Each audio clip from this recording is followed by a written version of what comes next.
Magandang araw sa ating lahat. Ako po si Chona at tayo ay magkakasama dito sa programa kung saan mga kabataan ng bida. Ito ang Kaya Mo, Kaya Ko Rin. Kung ang hanap mo ay inspirasyon, panibagong pag-asa, lakas ng loob sa pag-abot ng mga pangarap mo sa buhay, ito ang programang para sa iyo. Sa pamagitan ng pagbabahagi ng mga kwento ng tagumpay ng ating mga guests, masasabi din natin kung kaya mo, kaya ko rin.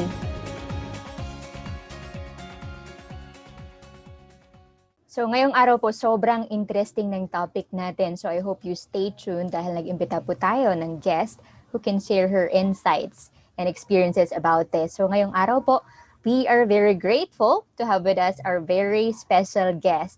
Siya po ay graduate sa University of the Philippines, taking up Social Sciences, major in Area Studies.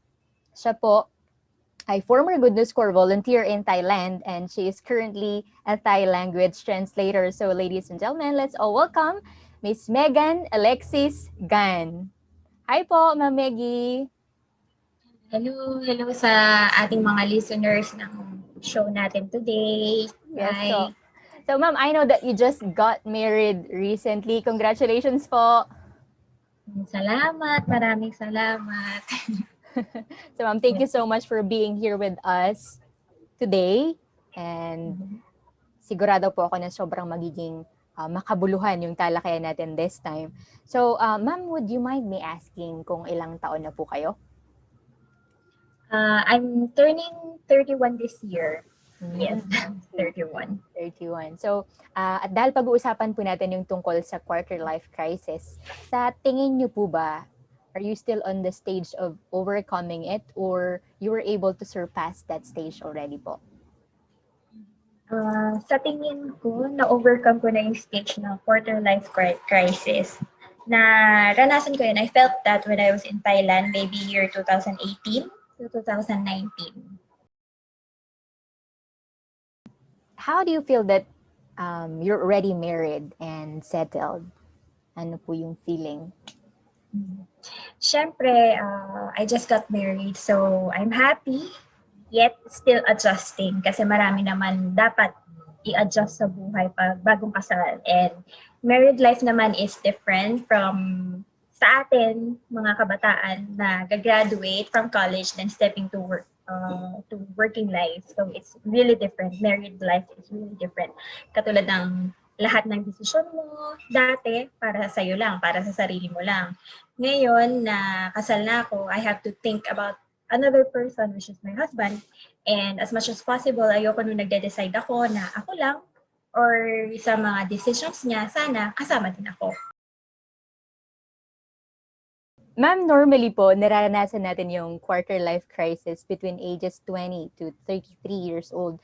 So, ito po yung, di ba, yung stage na nag-iisip ka na kailangan mo mag-explore, kailangan mo mag-travel, mag-experiment, kasi ito yung pag-start mo to build your foundation. Ito rin yung stage na sobra kang nako-confuse kung ano ba talaga yung gusto mong gawin sa buhay. Like yung stage na napipressure ka sa mga tao na sa paligid mo, tas di ba, madalas sinasabi sa'yo, hoy, tumatanda ka na, mag-asawa ka na. Diba, ganun po. At around what age niyo po ba na-experience yung ganitong stage? Para sa akin, yung quarter life crisis, naranasan ko siya when I was 28, mga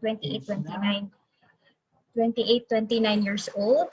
And like you said, oo, syempre, that time I felt tumatanda na ako. And yung time na rin yun, yung time na sobra akong nahirapan sa dati kong trabaho kasi nasa Thailand ako and may trabaho ako doon, and feel ko na sobrang, bakit ganun? Sobrang kahit na maganda yung trabaho ko, ganun, kumikita ako, pero bakit parang lagi akong pagod, lagi akong malungkot, ano bang mali? Ano bang mali dun sa ginagawa ko? And syempre, yun nga, I felt na tumatanda na ako. Bakit parang I'm still searching for something like sa trabaho or sa kung anong gusto kong gawin, relationship with other people, relationship with someone. Di ba po ma'am, kapag nagpaplano tayo, di ba we make sure na dapat merong timeline, right po? Like, dapat at the age of 24, may stable ka ng trabaho. At the age of 25, dapat may bahay at sasakyan ka na. At the age of 26, dapat kasal ka na. Mga ganitong plano po. So, according naman po sa plano ninyo, like, you have your own timeline. Nasunod po ba yung mga plans that you had before? Actually, it did at some point. Ako din naman kasi yung tao na hindi naman mahilig magplano talaga ng long-term life planning. Kasi syempre, life, maraming changes yung nangyayari. Maybe now that I'm married, syempre, mas maganda na magplano na may kasama ka. And also, sabi ko na lang, pero yung sinabi ko din sa sarili ko before na siguro dapat makasal na ako around 30 to 35 years old. Sobrang late na siya. Pero yun yung plan ko before. Kasi during that time, at the age of 30 to 35, siguro I can say na marami na akong nagawa para sa sarili ko. May trabaho na ako, nakapag-travel na ako at least, or may naitulong na ako sa pamilya ko. And kaya yung plano ko, hindi naman plano, pero naisip ko, siguro dapat ikasal na ako ng mga 30 or 35 years old na ako. Well, I did get married at 30. I did get married at 30. But syempre, wala pa akong sariling bahay, wala pa kaming sariling sasakyan. Those things kasi for me, it's best to accomplish with a partner. Kasi when you say that you accomplish it together, parang masasabi mo na pinaghirapan yung dalawa. Unlike na meron na ako lahat. Meron na akong sarili kong bahay, meron na akong sarili kong sasakyan, meron na akong sarili kong investment, meron na akong sarili kong business. How if yung partner ko wala? How if yung husband ko wala? Katulad nung meron ako. At some point in time, pag nag-away kami, pwede ko na lang sa kanyang isumbat lahat yon. Ako, meron akong bahay, itong bahay natin, bahay ko to ganyan. Or yung sasakyan na ginagamit mo, sasakyan ko yan Pero unlike na pinaghirapan yung dalawa, you can say na it's your accomplishments. And ako, like what I said kasi na, hindi naman ako mahilig talaga na magplano ng at the age of 26, kakasal, 27, may baby, 28, second baby, yung mga ganun. Hindi naman ako kasi mahilig ng ganun. Kasi, para sa akin kasi, yung mas ma-okay na sige, magplano ka, pero you have to be open to changes. Kasi, di ba, yun lang naman ang permanent sa mundo natin is change Kaya, mas maganda na lang na yes, you have your own plan, but be ready na ma-change yon one point in time. Kaya para sa akin, yes, it's good. Yes, it's good to have a timeline. Pero syempre, wag mo naman gawin like step by step. Like, kasi may friend ako na gano'n, yung life niya daw is nasa Excel spreadsheet. Nagulat ako, nasa Excel spreadsheet. Paano kaya yun? Sabi ko, yeah, I have a friend like that. Nasa Excel spreadsheet yung life niya. Like, 28, dapat may baby na ako. Yung gagastasin ko sa baby ko, baby number 1, ganitong price. Ganun, nagulat ako.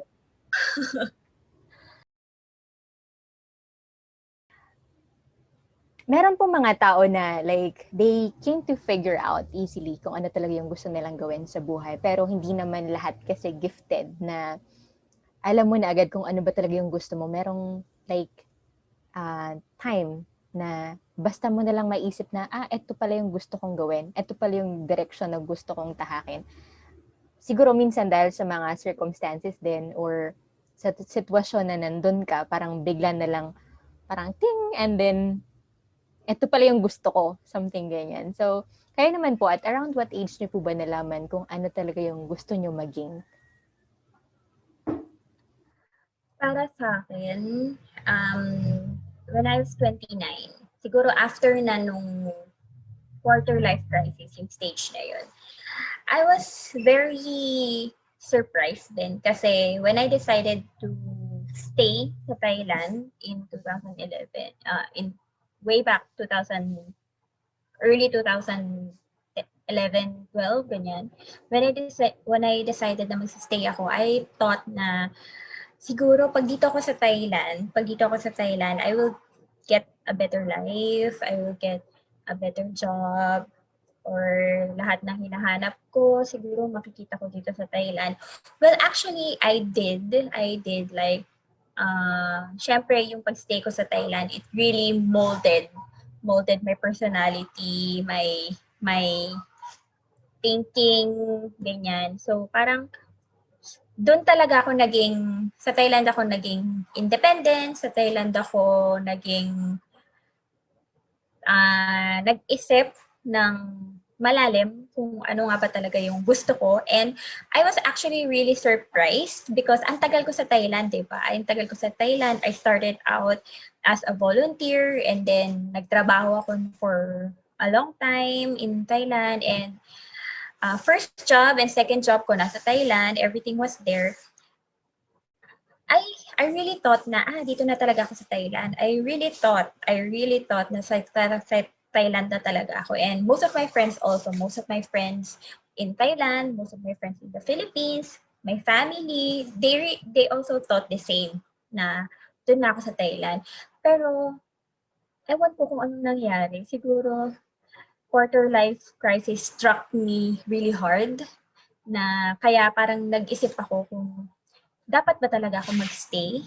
Dapat ba talaga ako magstay? And ayun nga, I got the answer at mga 29 nung nakalampas na ako ng stage na yun. And yes, it was really during the 1 year, I was figuring out kung ano ba talaga yung gusto kong gawin. So yeah, katulad nga ng sabi ni Ma'am Meg, through quarter life crisis na na-experience niya, doon siya mas nakapag-isip kung ano ba talaga yung gagawin niya. So I think this quarter life crisis that we're experiencing, hindi talaga siya masama. It's part of that, it's part of growing up.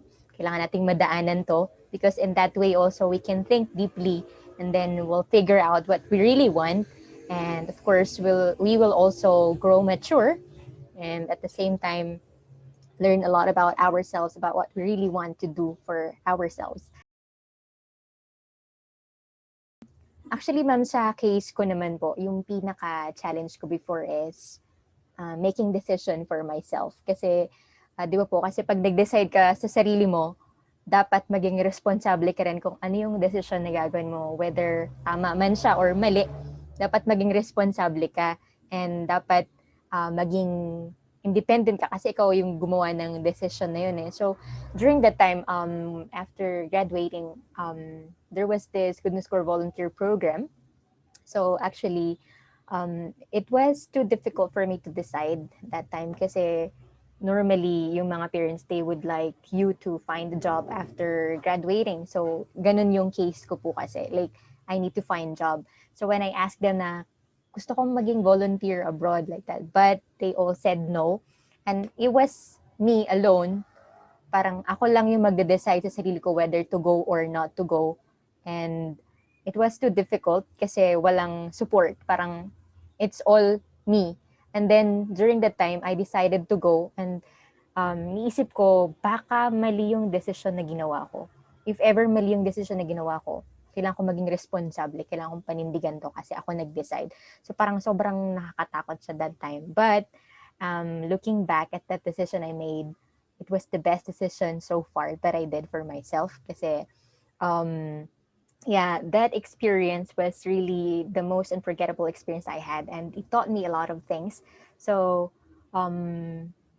it made me also realize about a lot of things. So it was a great experience and I was so thankful to be able to decide on that kahit sobrang mahirap siya. So, sa inyo naman po, ano po yung sa tingin niyo yung pinakamalaking desisyon na ginawa nyo wherein at first, hindi nyo masyadong sigurado kung tama ba? But at the end, it turned out well naman po. Siyempre, katulad nga ng sabi mo, after graduating, dapat maghanap ng trabaho, dapat planuhin na yung future mo. Sa akin naman kasi nga dahil sa kagustuhan ko munang magpahinga at wag muna magtrabaho, and also South Korea was one of the places I really wanted to visit. And that time, meron kasing isang program, ang IYF, and yun yung World Camp. World Camp sa South Korea. Well, I was one of the 300, more than 300 Filipino students sent uh, sent from the Philippines to the World Camp in South Korea. Siguro yun yung the first biggest decision I made. Kasi syempre nung time na yun, ako din may thought din na mag-aaral ba ako, magtatrabaho ba ako, magpapahinga. And nung time na yun din naman kasi, yung family ko wasn't really against the thought of me going to another country for nung time na yun kasi dapat 2 weeks lang. Dapat 2 weeks lang ako sa 2-3 weeks lang. 2 to 3 weeks lang ako sa Korea. Pero I had the option to stay kasi yung visa for 2 months, 2 months yata yung visa nun. Sayang naman, and they have like other programs then after the camp. So may parang mga pili lang yung mga estudyante na pinagstay nila, and lucky enough, I was one of those students. So actually sa quarter life crisis po, hindi lang naman yung challenge about sa trabaho, hindi lang about career, yung na-experience nating pressure, but did the pressure of getting old and not yet achieving the things as planned ever hit you? And in these times, kanino po kayo nagsisik ng advice? At kanino po usually sinishare yung mga pinagdaraanan nyo? Siyempre ako din naranasan ko na isipin, na magpaisip na ganito, tumatanda na ako, and pakiramdam ko wala pa ako na-achieve. Ganun. So, at this age, dapat kahit papano, meron akong achievements or maraming achievements, ganun. And sa pinag-sharean naman, I actually have a friend, Thai. She's Thai, and same church, same church kami, same organization, IYF member din siya, and also she happens to be an office mate. So same company kami.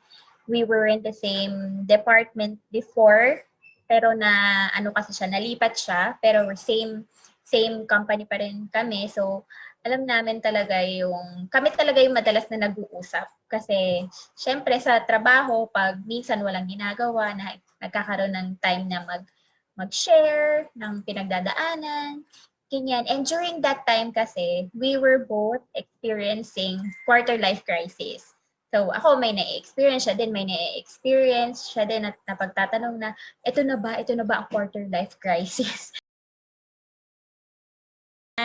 And also, having the church then, and also yung sa IYF, we had our IYF president in Thailand, and we have counseling with him. Especially ako, maraming beses na nakausap ko siya about this. And he told me, I was really selfish. Kasi maraming bagay na tinitingnan ko lang in my own point of view. Yung gusto ko magkaroon ng magandang trabaho, gusto ko ma-please yung pamilya ko, or kung ano-ano pa. Pero actually, it was just my own point of view. So it was just my selfish self telling me you should have already achieved this at age 28, or you should have already achieved this. Dapat meron ka na magandang trabaho, mas maganda sa trabaho mo ngayon, or you should have this and that, parang ganun. And he told me that it was just really selfish of me. Sobrang selfish ko lang. Kasi ako lang, para sa akin lang siya lahat. And I never thought of thinking about other people also. So, nung nahihirapan ako sa trabaho ko, I never thought na maging thankful na lang na I have a good job. Kasi ang daming tao na walang trabaho. And when I thought of nagkaroon din ako ng isip na pumunta ng Amerika kasi nandun yung mom ko. My mom was in the US.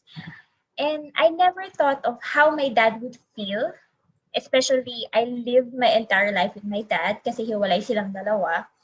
And marami pang iba actually. Kaya I felt that overcoming quarter life crisis is actually not having to have like the best things in life. Katulad nga nasabi ko kanina na overcoming quarter life crisis is actually changing your thoughts or changing your point of view. Ma'am, meron pong kasabihan na you're just on time. Ano po yung masasabi niyo about sa kasabihan na to? You're just on time. So, para sa akin, it's like everything happens at the right time.